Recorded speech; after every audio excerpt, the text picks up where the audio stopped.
अजीज तलबा, आज हम कहकशां उर्दू जमात सोम का सबक नंबर 3 पढ़ेंगे, जिसका मौजू है दयानतदारी। सबसे पहले हासिलात तालुम की जानिब बढ़ते हैं। सबक को पढ़ने के बाद तलबा इस काबिल हो जाएंगे कि वो नंबर 1 पर है कदर तवील गुफ्तगू सुनकर उसके जो अज्जा होते हैं, जैसे कि इब्तदा है, अहम नकात आते हैं, फिर उसका नताइज कंक्लूजन आता है, उसको अहज कर सकें।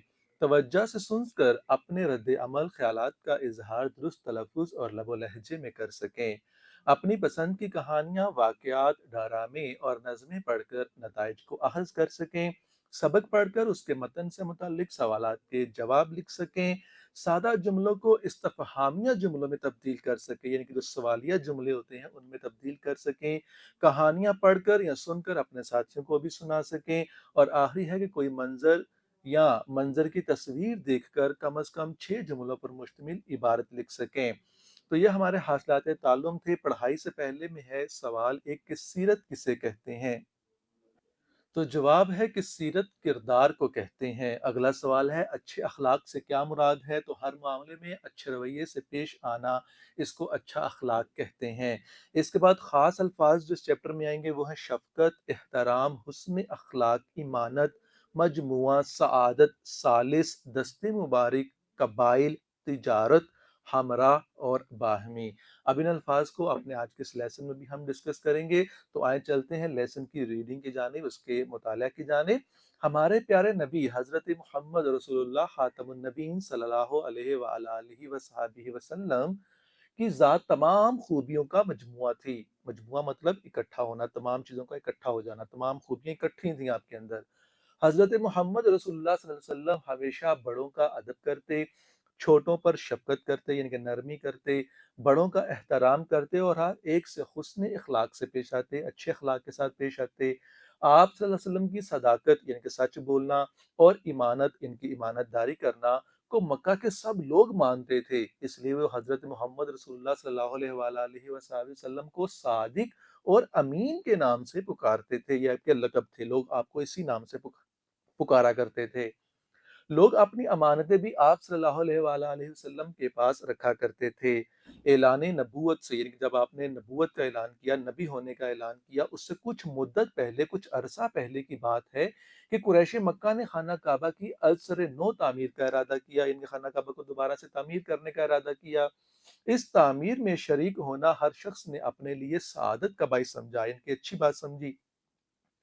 तमाम कबाइल ने इसकी तामीर में बढ़ चढ़कर हिस्सा लिया। जब हजर असवद को उठाकर उसके मुकाम पर नस्ब करने का मरहला आया, तो हर कबीले की ये ख्वाहिश थी कि वो इस सआदत को हासिल करे। हजर असवद एक पत्थर था, उसको नस्ब करना था, जो कि एक मुकद्दस पत्थर है, ठीक है। उसको जब नस्ब करने का मामला आया तो हर कबीले की ख्वाहिश थी कि वो नस्ब करे। यहाँ तक कि नौबत लड़ाई झगड़े तक पहुंच गई, इनकी लड़ाई झगड़े की बात आ गई। ये देखकर उनमें से कुछ अफराद ने बाहमी मशवरे से यह तय किया कि कल जो शख्स सबसे पहले बैतुल्लाह में दाखिल होगा उसे सालिस मान लिया जाएगा, यानी कि उसकी बात को हतमी मान लिया जाएगा और उसके फैसले को हर शख्स तस्लीम करेगा। तो ये रीडिंग के बाद एक ठहरे और बताए में सवाल है कि आपको सादिक और अमीन क्यों कहा जाता था। तो आपने अभी पढ़ा कि आप वसल्लम को सच्चा और ईमानदार होने की वजह से सादिक और अमीन कहा जाता था। दूसरा सवाल कि दयानतदारी किसे कहते हैं। तो हर मामले को ईमानदारी के साथ अंजाम देना, इसको दयानतदारी कहा जाता है। अपने रीडिंग को मजीद कंटिन्यू करते हैं। खुदा की कुदरत के अगले रोज सबसे पहले हजरत मोहम्मद रसूलुल्लाह खातमुन नबीन सल्लल्लाहु अलैहि वसल्लम बैतुल्लाह तशरीफ ले आ गए, यानी कि बैतुल्लाह में दाखिल हो गए। आपको देखकर वो सब लोग बेहद खुश हुए और सब ने बैक जुबान कहा, इनकी एक जुबान होकर कहा कि सादिक आ गए, अमीन आ गए, हम उनके फैसले पर राजी हैं।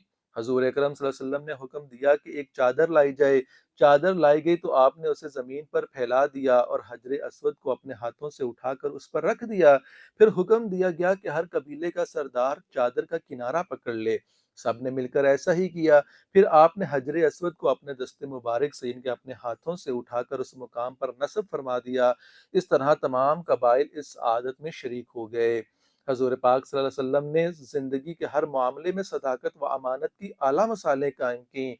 आपने नौजवानी में तिजारत भी फरमाई। एक मरतबा हजरत खदीजा रज़ी अल्लाह तआला अन्हा ने अपना माल तिजारत की गर्ज से آپ کے سپرد کیا، یعنی کہ آپ کے حوالے کیا، اور اپنا ایک تجربہ کار غلام جس کا نام میسرہ تھا آپ کے ہمراہ کر دیا۔ انہوں نے اس غلام کو یہ ہدایت بھی کی کہ اس سفر کے دوران آپ صلی اللہ علیہ وسلم کی تمام باتیں انہیں آ کر بتائے۔ اس دوران میسرہ نے تجارت کے سلسلے میں آپ کی صداقت اور دیانت کو دیکھا اور واپس آ کر حضرت خدیجہ رضی اللہ تعالی عنہا سے اس کا ذکر کیا۔ حضرت خدیجہ رضی اللہ تعالی عنہ نے انہی باتوں سے متاثر ہو کر حضور صلی اللہ علیہ وآلہ وصحبہ وسلم کو شادی کا پیغام بھیجا۔ تو عزیز طلبہ، یہ ہمارے چیپٹر کی ریڈنگ تھی۔ نیکسٹ ویڈیو کے اندر ہم اس کی مشق کو پڑھیں گے، تب تک کے لیے اجازت دیں۔ اللہ حافظ۔